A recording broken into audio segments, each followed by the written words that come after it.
ताज्या बातम्यांसाठी महान करेला सबस्क्राइब करा आणि बेल आयकॉनला क्लिक करा।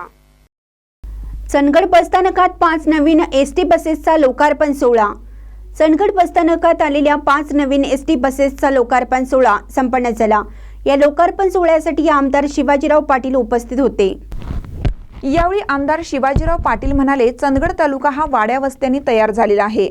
तालुक्यातील सर्वच वाड्या वस्त्यांवर शाळांची सोय नाही, त्यामुळे अनेक मुलांना शाळेसाठी परगावी जावं लागतं। या मुलांची वाहतुकीची सोय व्हावी या उद्देशाने मुख्यमंत्री देवेंद्र फडणवीस यांना विनंती करून चंदगड, गडिंग्लज, आजरा एसटी आगारांना नवीन गाड्या द्याव्यात अशी आग्रह केला होता। त्यामुळे आज चंदगड एसटी डेपोमध्ये आलेल्या 5 गाड्यांचा लोकार्पण सोहळा संपन्न झाला। या गाड्या आल्यामुळे खेडोपाड्यातील शाळा व कॉलेजला येणाऱ्या मुलांची सोय होणार आहे। एसटी आगार व्यवस्थापकांनी शाळा कॉलेजच्या वेळा लक्षात घेऊन त्या पद्धतीचं नियोजन करावं असंही त्यांनी सांगितलं।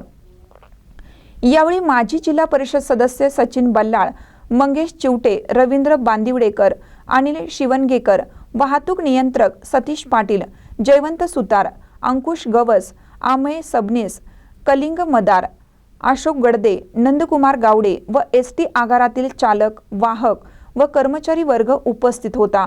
महानकर न्यूजसाठी प्रकाश ऐनापुरे, चंदगड।